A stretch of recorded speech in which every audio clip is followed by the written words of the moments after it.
All right, let's dive into Empire of Illusion by Chris Hedges.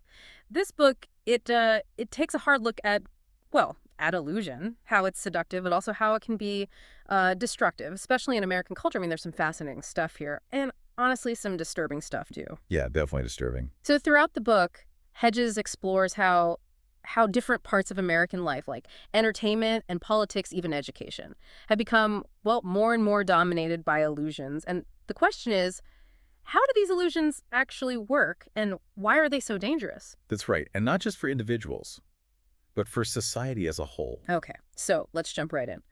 One of the most vivid examples Hedges uses is professional wrestling. Oh, yeah. He opens the book with this scene where wrestler JBL taunts the Heartbreak Kid No. about being broke. I mean, it's over the top for sure, but you're saying it's actually a sign of something deeper going on? Exactly. Yeah. It's fascinating how, pro wrestling narratives, they used to be about battling enemies.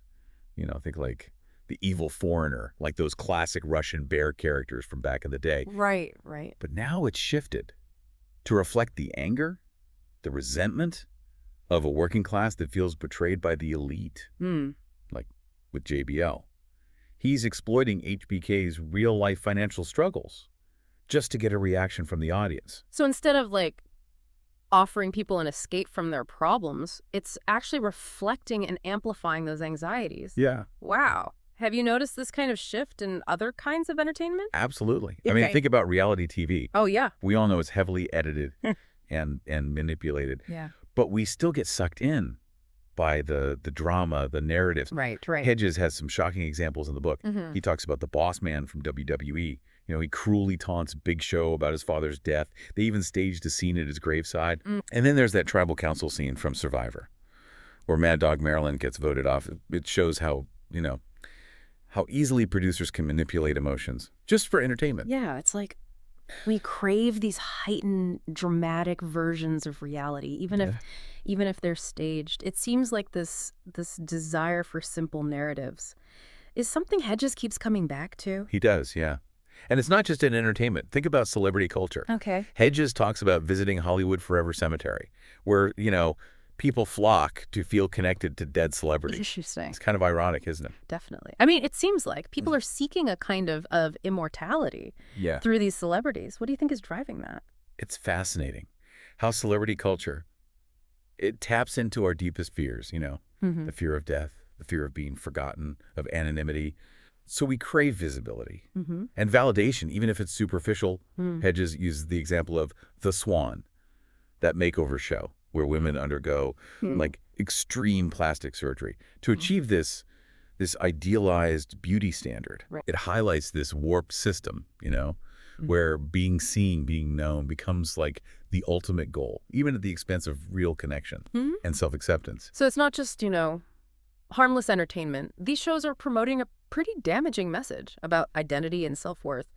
And speaking of damaging messages, Hedges doesn't hold back. When it comes to his analysis of pornography, Right. he describes visiting the AVN Porn Expo and encountering this pink cross booth tucked away in a corner, surrounded by booths showcasing, Yeah. extreme and degrading content. Yeah, the contrast is stark. And the pink cross booth, it becomes almost a metaphor for the struggle against the pornification of our culture. Hedges argues that porn, it's become increasingly violent and dehumanizing. It reduces women to objects, and it normalizes the abuse and exploitation of their bodies. He shares a story about Jersey Jackson, a former porn star. She describes the physical and emotional trauma that she experienced in the industry.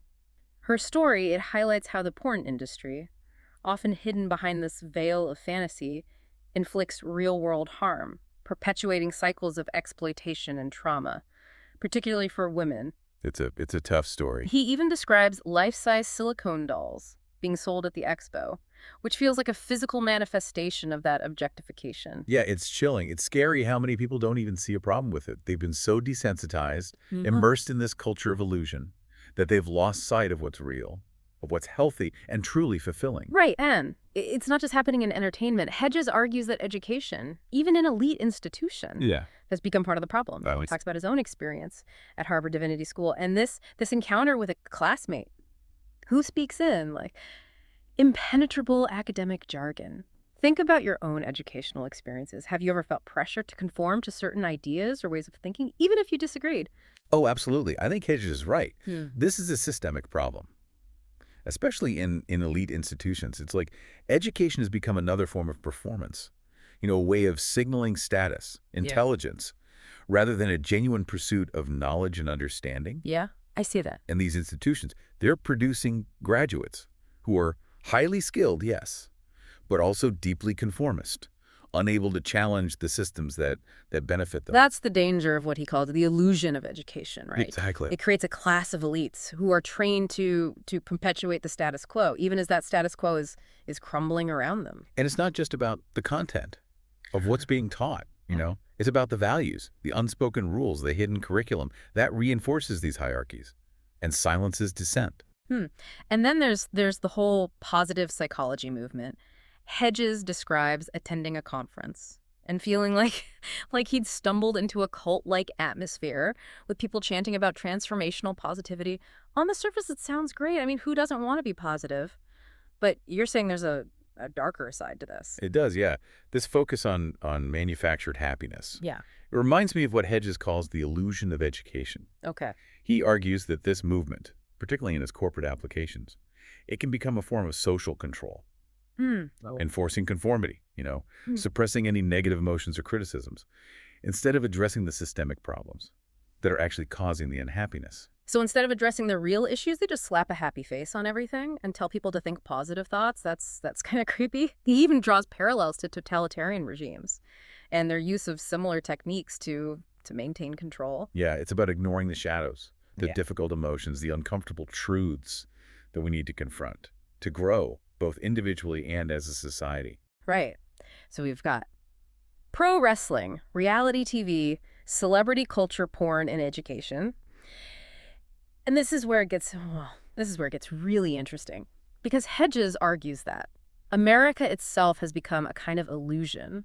Maybe with the statement. He points to the crumbling infrastructure, the national debt, the growing social unrest, all these signs of decline, and yet we cling to this myth of American exceptionalism, this idea that we're still the greatest nation on earth, despite all the evidence to the contrary. It's a powerful myth for sure. And it's not just about national pride. It's about this deep-seated belief in the American dream, this idea that anyone can succeed if they just work hard enough. But as Hedges highlights, the reality is the system is rigged. Right. The gap between the rich and the poor is widening, and social mobility is It's declining. getting harder and harder to move up. But we keep buying into this illusion because admitting that the dream is dead it's just too painful. It's easier to keep believing. So where does that leave us? If America itself is an illusion, what does that mean for us? For our identities, our hopes for the future? That's a big question, Hmm. and one we'll continue to explore as we delve deeper into empire of illusion. So we were talking about how the American dream itself might be an illusion, and I'm curious, how does this connect to Hedges' critique of the free market? It's a direct connection, really. The American dream, it's often tied to this idea of, if we work hard, play by the rules, the free market will reward us. Right. But Hedges argues that this is, well, just another powerful illusion, one with some pretty devastating consequences. Mm. He points out that the free market, when it's left unchecked, it becomes a destructive force, enriching a small elite at the expense of, well, everyone else. Makes sense, yeah. He uses some pretty compelling examples to illustrate this point, right? He does. For example, he talks about NAFTA. Oh, right. Yeah. The disastrous consequences, how it led to those massive job losses in the U.S. and forced millions of Mexican farmers off their land. Yeah, it was devastating for so many people. And then there's the dismantling of the welfare system and the deregulation of the financial industry. All these policies were sold as, ways to unleash the power of the free market. Right, right. But they ended up enriching a small elite Yeah. at the expense of everyone else. It's almost unbelievable how this illusion persists even after all that's happened. I mean, we still hear politicians and economists talking about cutting taxes for corporations and reducing regulations as if those things will just, magically solve all our problems. Yeah, it's like we're trapped in this ideological loop, unable to break free from these outdated ideas that have been proven wrong time and again. And it's not just about economics either. Hedges also talks about how this corporate takeover, has corrupted our political system. Oh, right. He mentions Jon Stewart's confrontation with Jim Cramer on The Daily Show, where, Stewart basically calls out Cramer for being a cheerleader for Wall Street, Yeah. even as the system was collapsing around them. That's a great example of how the media, often controlled by these same corporate interests, play a role in perpetuating these illusions. They focus on spectacle, personality, and these manufactured narratives that distract us from the real issues. And it's incredibly effective. It really is. Hedges points to Bill Moyer's analysis of Dick Cheney's manipulation of intelligence leaks. Yeah. In the lead up to the Iraq War. Right. It's frightening how easily the public can be swayed by these narratives, even when they're based on lies. It's scary. And it's even scarier that those in power, Yeah. they know exactly how to manipulate the media. Yeah. And control the flow of information to serve their own agendas. It's like this whole system of illusion. It's designed to keep us passive, consuming, and unquestioning of the power structures that are exploiting us. Hedges paints a pretty bleak picture. But does he offer any solutions? It is bleak, yeah, no doubt. Yes. But I do think Hedges offers a glimmer of hope. The fact that he was able to write this book, to expose these illusions, it's a sign that critical thinking is still possible. There are people out there who are willing to challenge the status quo, even if it means going against the grain. So recognizing the illusions is the first step towards breaking free from them. Exactly. And it's not just about intellectual understanding either. It's about taking action. He talks about the need for resistance, for creating alternative structures, for building a new kind of society based on real values, connection, and a genuine concern for the common good. But where do we even start? These systems seem so entrenched, so powerful, it feels overwhelming. It is overwhelming, yeah. But Hedges would argue that even small acts of resistance are important. Like what? What kinds of things? It could be choosing to read a book instead of watching TV, or having a genuine conversation with someone. Instead of scrolling through social media, it's about becoming more aware of the illusions that surround us and making conscious choices to break free. So it's about reclaiming our agency, our ability to think for ourselves and make decisions that align with our own values, rather than those of the corporate state. Precisely.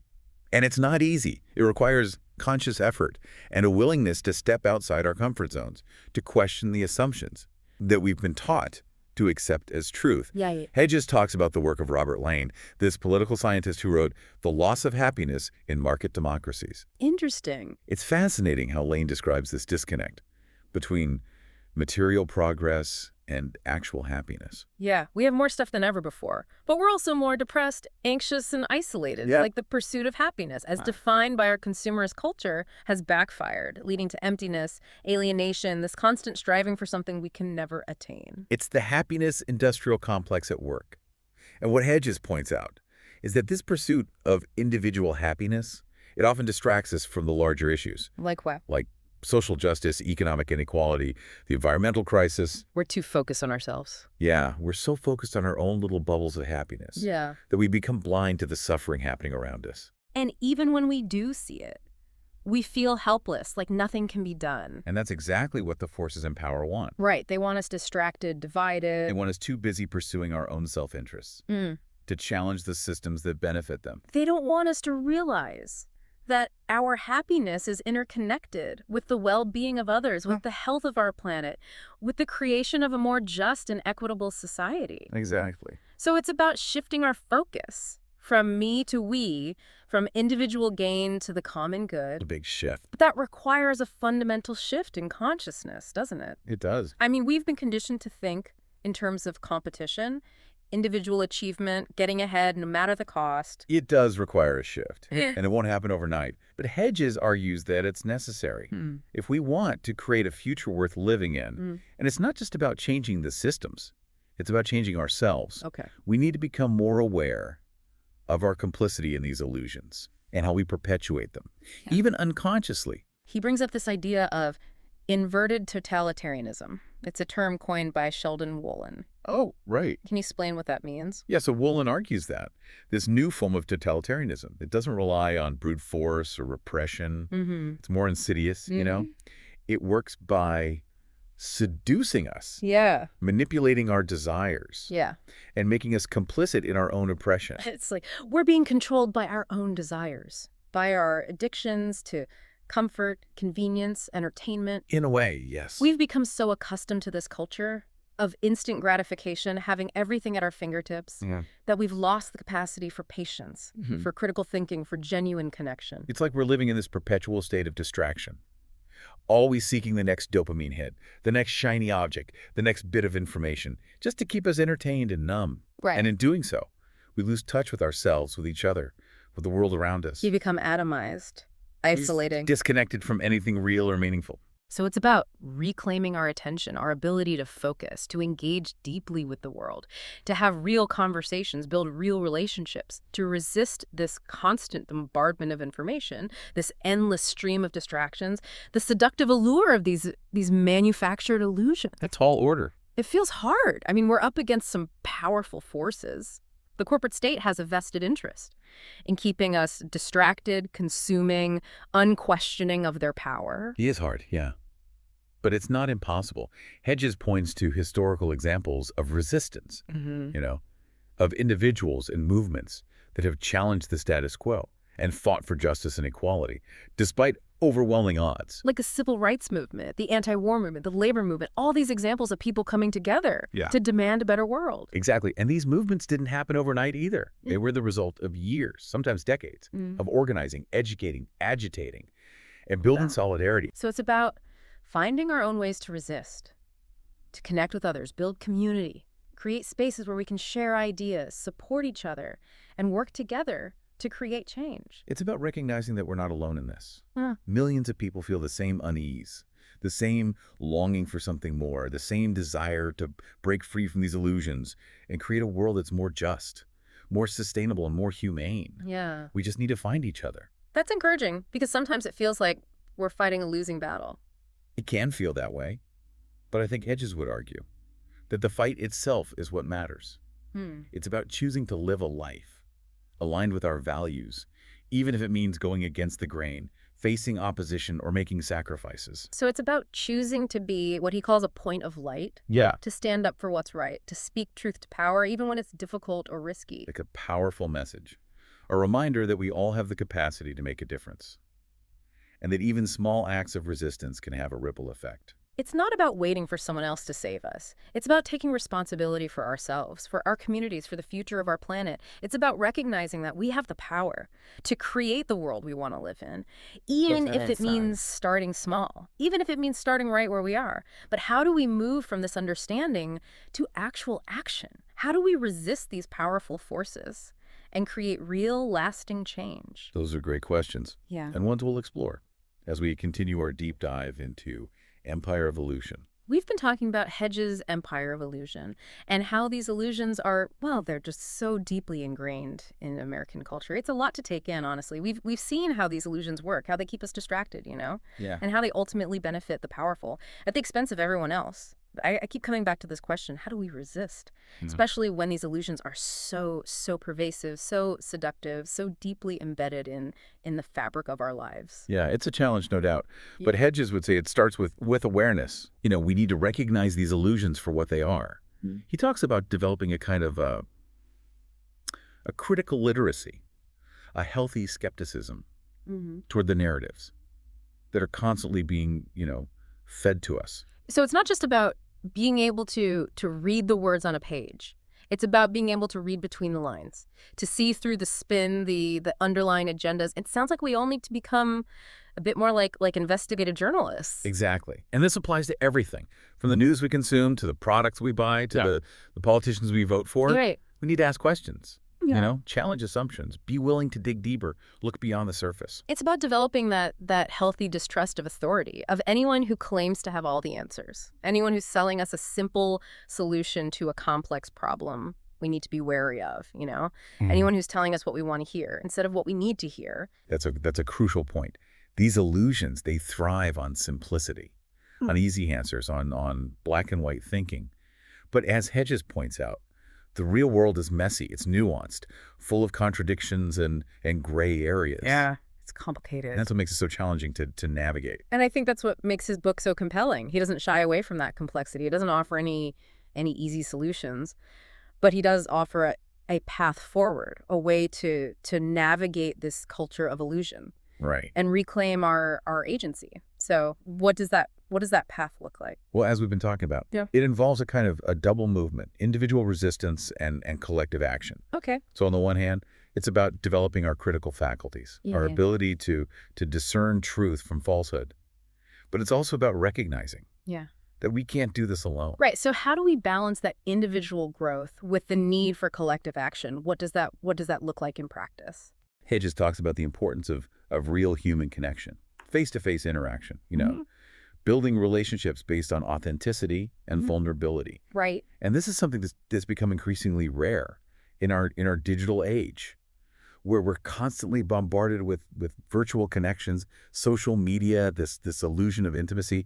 That's often just a pale imitation of the real thing. So it's about making that conscious effort to unplug, to step away from the screens, to spend time in nature, to engage in activities that nourish our souls, to have those meaningful conversations with the people we care about, to remind ourselves that we are not, just data points or avatars, but living, breathing human beings who need real connection Yeah, to thrive. exactly. It's about remembering what it means to be Mm. human, to be present, to be embodied, to connect with something larger than ourselves. And it seems like it's also about recognizing that this is a lifelong process. There's no magic bullet, no easy The fix. quick solutions. It's about making small changes, day by day, moment by moment, to resist the pull of the illusions and reclaim our humanity. It can feel, well, daunting, but also empowering at the same time. I think that's the key takeaway from Empire of Illusion. It's a critique of American culture, sure, but ultimately it's a call to action. It's a reminder that we have the power to shape our destinies, both individually and collectively. He leaves us with this powerful image of being an ironic point of light in a world that's increasingly dominated by darkness and illusion. What do you think he means by that? I think it's a reminder that hope exists even in the darkest of times. And that hope it's not passive, it's active, it's defiant. It's about choosing to see the world as it is, with all its complexities and contradictions, and choosing to fight for a better future. It's about refusing to give in to despair and cynicism. So if you're feeling overwhelmed, disillusioned, lost in the sea of illusions, know that you're not alone. There are others out there fighting the same fight, working to create a world that's more just, sustainable, and humane. Remember what Hedges says. The very act of recognizing the illusions is a sign of hope. It means we haven't completely succumbed to the darkness. It means we still have the capacity to see the light, even if it's just a flicker. And that flicker, however small, it's enough to guide us forward, to keep us fighting, to remind us that a better world is possible. That's a great note to end on. Thanks for joining us for this deep dive into Empire of Illusion. We hope you found it insightful and maybe even a bit inspiring. It's been a pleasure. And remember, keep questioning, keep resisting, and keep fighting for the truth. We'll catch you on our next deep dive.